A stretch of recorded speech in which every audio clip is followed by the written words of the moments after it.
Hi, good day, and you're welcome to our Woman Crush Wednesday series by IBES. It's such a pleasure to have you on the show with us today. As always, I am Adeyosola Adelabo, and yes, we're glad you can join us today on the show. As you know, every Wednesday we come with the Woman Crush series, showcasing a woman in STEM and her achievements over the years. Today we have come with another beautiful and elegant woman so that she can encourage you, she can share experiences with you, and you can definitely learn something from her. Today on the show, we have Mrs. Jane Egerton-Idehen. It's so nice to have you on the show with us. Thank you so much, Sola. It's nice to be here. Yes, it is. Thank you so much for coming on the show. So I'll just read a quick profile of who our guest is today, and then she'll get to answering all the questions that can aid you through your own journey in STEM. Mrs. Jane Egerton-Idehen is the head of sales, Middle East and Africa at Facebook. She's an epitome of beauty. If you cannot see that, you need to wonder what's going on with your eyes. She's intelligent, she perseveres, she has an unmatched ambition and tenacity to excel in a male-dominated field as engineering. She has studied at Yale, Harvard, and the University of Warwick, where she obtained a master's in business administration. Mrs. Jane has many feathers on her cap: a tech executive, author, speaker, influencer, wife, mother of two, and a rare ability to achieve work-life balance. Her first job was managing satellite links as an Earth space engineer. She spent a month cloning and selling computers at another firm within the vicinity to make enough money to continue to commute from Ajegunle, South Island, where the company was located. Mrs. Jane has always been an astute sales expert. A couple years ago, she was the acting customer team head at MTN. Then she left for Ericsson and became key account manager Ghana and Liberia. She spent 5 years at Ericsson and country manager and sales director at Avanti Communications Group PLC. And today, like I said earlier, she's currently working at Facebook. Welcome to the show, Mrs. Jane. Thank you so much. So that was such a detailed intro, but thank you. I really feel honored. We are awed by your personality and your achievements over the years. Thank you so much for joining us on the show today. So we'll start with your first job working as a satellite manager as an airspace engineer. So who is an airspace engineer? I do like the fact that you started with when I was cloning computers, because very few people here get to see that part. And that's not the glamorous part, because that's the part I did, because like you said, I was scouting around the island looking for a job, and I just found the sales job. And I'm like, you know what, I need a transport fare. Anyway, I was tired of looking for a job. But I really wanted to be in my sector. I really wanted to be in my industry. I was one of those people that studied engineering, and I still wanted to be an engineer. So I knew at that time it was very common to work in a bank, oil and gas, but I really wanted to explore my field. So someone told me about that company. It was a satellite company, Spire Aerospace, and they do satellite integrations, installations, maintenance. But I felt it really, it was a place I could, telecommunications, communications, I could really explore that. So I just used to go there all the time until I, finally landed the job. I used to go there all the time. It was when I was going there, I found the sales job. I did it for a month, then I finally got it. And the role as a satellite engineer, it was quite simple. So we had an earth station, and I was called an earth station engineer because we used to man the earth station. So the earth station is like the main hub that talks to the satellite. Okay. The ones at the customer premises are the smaller customer service equipment that talk to this hub that talks to the satellite. So we manned the hub. So the hub was key because that's all the traffic is consolidated on that hub. So it was run as a shift, or like what you call like a roster. You have a roster, 24 hours. And because I was young, I knew, they used to throw all the odd shifts to me. So I would work on Christmas or New Year, on Saturday, any holiday, yeah. Wow. And people that didn't want to work their 9 shifts, they'll give it to me. But I was also hungry to learn, so I'll take it. Any shift I'll take, as much as I could learn. Yeah. So how was coping with, because you were working 2 jobs, was the pay not enough? Because at one point you were cloning and selling computers to pay for transportation, something as basic as that, so before the other jobs. So what was going on really in that I think that's what we Nigerians call the side hustle. So it wasn't like a job. So I did it as a job for a month because I worked for a company that was cloning computers. Okay. But once I left, I was now working in Spy Aerospace. It wasn't a so Spy Aerospace, the Earth Station engineer was the job. The cloning computers were like the side hustle. Like someone wants to clone computers. I could easily do it. It took me nothing. So it's to buy the parts, clone the computers. I was just about to ask, what is cloning computers? Well, cloning is like a clone, putting things together. Because then you could buy a branded computer like the HPs, computers with branded names. But if you couldn't afford that, you could buy parts of a computer and put it together. So if you understood how to do it together, the motherboard, the casing, the hard drive, the RAM, so based on the spec, you could put a computer together. We were designing computers. Well, it's more like probably assembling it. I wouldn't call it design, like assembling the parts, but knowing the specifications for what you're looking for. Do you want a higher RAM because they're using it for graphics, or something they're going to use in the office and it was just more like memory space? The kind of processing power they're looking for. So will you go for Intel, or how much they could have? It was a bit like assembling, but because you had the technical knowledge, you could do a better job in assembling a computer. That's really interesting. So you started off with engineering, and now you're doing marketing and sales. How did you go from core science to marketing communication? Well, more like I'm doing sales. So I always tell people that I stumbled on sales. It wasn't deliberate. So even though I had that small stint selling computers, I never woke up one day and said I want to be a salesperson. I never saw myself as a salesperson because I had an idea of who I thought salespeople were. Like aggressive, driven. Sometimes, I had to take a no from, or I was thinking about a cold salesman. So I always took my lane of, going technical or engineering. But I run a project in the early days in my career, working as a product engineer in Ericsson. There was a project no one wanted to do, and I thought I had all the time in my hands. I'm like, I'll do it, it's fine, I'll learn something new. There was a new technology then, so I was willing to do it. And after I ran that project, people actually came and told me, you know what, you're so good at this, you should be a salesperson. And I'm like, no. And why we said it was that, normally what we do is that when we have a project like that, if it becomes successful, we run a project for a client, it was successful, the client wanted to run it commercial or make it a big profile project. So we normally would celebrate the milestone. And while we were celebrating the milestone in this party, everybody was in that audience. And subconsciously, I didn't know, but I was just saying hi to everyone because I knew everyone. I knew everyone not because I was interested in knowing everyone, but because in trying to make sure the project ran, any unit, any department, any person meant to be involved in one way, I took a particular interest in getting to know them, to be sure that they are okay, they understood it, they didn't have any issues. That was what was driving me. But at the end of the day, I just knew everyone. So I think when I went to that party, the head of that unit was like, you know everybody in this party, you even know the clients more than me. And I'm like, okay, no, I don't. But I worked with them. But that's how I saw it. And he's like, no, you really have what it takes to be a salesperson. The fact that you can connect with people, build trust, you're more interested in selling solutions, like solving problems. That's what we're looking for. And that's how I got into sales. So it was never planned. Because I even know when he offered it to me, I just waved it off as a joke. And I said, this is Friday, it's a party, you're holding a beer in your hand. Ask me on Monday, I'll take you serious. Because I thought it was a joke. But then he showed up on Monday, like he was really serious. And he put a lot of pressure to make sure I came in. Yeah. And now you're here. And now I'm here. So let's talk about STEM education in Nigeria. Would you say that the educational structure that we have, does it encourage individuals, mostly children, girls, to take up careers in STEM? And if it does, would you say it's sufficient to make children and adults competitive on the global market? There are pros and cons, and I've written and talked about this. So I think one of the things that works against especially female children is culture, the way we perceive the female gender. And there's a tendency not to want them to try something if you think it's too hard or difficult. Like we give them a way out. We're like, oh no, don't worry, you don't have to do maths. Don't bother with engineering, it's for boys.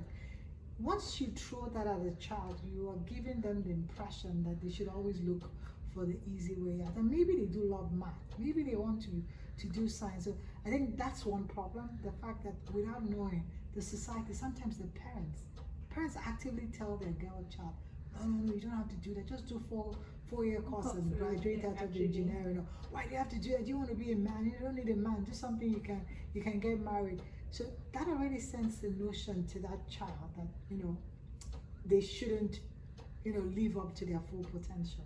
They should just do something that is easier. But also sometimes we don't have the right environment for that. We need to allow people innovate and explore. I know I can't remember what I was listening to, and I think she was saying that in that interview, I'm trying to recall the name, that most of why she was here today is because of her parents allowed her as a young child to explore. And explore means making mistakes. Because innovation, creativity has got to do with failures and making mistakes, trying, destroying things, breaking things apart. That's curiosity to encourage it. But we don't want to. Little things like, no, sit well, don't do this, don't touch anything. Parents are also, even teachers are also too careful. People will worry about the child destroyed the toy or broke the pencil. But it's that curiosity that drives that creativity in them, to want to solve problems, to break it apart and to put it together. And that's how it starts. That's what really engineering is. It's solving problems with science. So if you don't allow them to explore, you can't solve a problem if you're not interested to fail. So I think once we don't do that, then of course comes the part of funding it. You also have to fund it. Schools that don't have physics lab or science lab, you can't teach what does not exist. It's not all about theory. They should be able to do practice, labs that exist in this school. So you see a lot of people, like if you go to public schools, having come from that environment, there are loads of them that didn't do science, not because they didn't like it, because it was a list funded. Infrastructures actually. Something I'm passionate about, I haven't done. Because I know a couple of years ago, I went back to the environment I grew up. Some of the issues they had was that people didn't do science because the science labs don't exist. So they just chose art because they're likely going to fail in the exam, because if you didn't do the physics practicals and the chemistry practicals, you can write that in an SSC when you're talking about mixing these chemicals. You never saw it done. So the funding of those schools, private schools can get away with it, but that's for people that can afford it. But public schools is also a challenge. So not just the culture, the environment, and making sure we promote creativity, innovation, allowing people to feel, but really having investment in it. Even as a country, as a government, we should invest in the tech sector. So you're concluding that the level of education we have now for STEM cannot equip the current generation to actually be competitive. We're not giving them the right tools. We could do better. We are not giving them. The world is now a global stage. You're asking them to compete with a global stage with people that started programming way back. And these are people that have never seen a computer. I'm not saying they won't succeed, but you've not given them equity. They're like miles ahead trying to compete with someone there. So you have people that would have gone to university, like in my days, and studied computer engineering, but never worked with a computer. Then you want to go to a global stage and compete with someone that started working with computers way back, like a primary school. Like they're way ahead of you. So you've worked as in marketing and sales for 15 plus years. Yes. And you've seen how technology has impacted your industry, trends after trends. You've seen how technology can actually improve or has improved your industry. So what would you say that are the major impacts that technology has had in marketing and sales so far since you've been in the industry? A lot. Just see what has happened with COVID. So I think it's one of the places we're going to see a lot of, it will bring inclusion, or it is bringing inclusion. So for example, with digital media, think about COVID. It doesn't matter if you're living in the village or if you're living here, if you had internet access, you could still work. And you see that today on social media. You see kids living in rural areas producing work that could have been someone living in the city. So it gives you some kind of equity. So if we give you those tools, and your location will not be a limitation. So you could compete, you could do an animation like anybody in Japan, and you did your animation somewhere in Kaduna of nowhere. If you had access to that platform, you could still do it. So it brings some kind of equity or inclusion, irrespective of people's background or where they're coming from. If they have the tools and they're taught, they can compete. And it does quite much more than that, of course. Looking at the global stage is one in terms of how it gives us equity, but it just in terms of just helping the economy as well. It's producing jobs, and we see that a lot. A lot of people now are doing a lot of things to do with either the internet or digital media or tech. Is enabler for lots of industries, right? There's nowhere I think that tech hasn't touched. Power, it is there. Health, we call e-health. Transportation, like every sector, and that's what we talk about the fourth industrial revolution, isn't it? There's a way that technology is blurring the lines. Media, there's everywhere we're influencing, and I think that's one of the good things. So you can see that also in sales, because sales is everywhere. Yeah, it is. If technology influences all the various sectors, then the way we sell is also being influenced. Like the whole 1 year in past 2020, nobody really went into an office, but we're still selling. Yes. We're using the tools we have, which is the video tools. So these days you do a demo for a client, but you do it over a Zoom call. You wouldn't have, normally you probably would have gone to the client's office, talk about the product, sign the deals. Now we sign the deals electronically. You don't need to shop in my office. I don't need to show you. Send me the contract, I read the terms. The same thing with the product. We do a video call, we demo it, So technology is helping sales. It's going to change. Even if you talk about consumer sales, the way we purchase things, think about it before. You need to go to a store, wear that outfit, touch the product. Now, do you do that? No, just read the description online. You don't even small businesses is a big enabler for, and that's one of the biggest enablers for small business. Things like platforms like Instagram really helping small businesses. All they need, before you need to have a website, like a cumbersome digital media budget, because you need to be online, you have to have a website and take all the, but now you just have to have an Instagram page. Take pictures when you can and load it there, and people will find you with your contact details.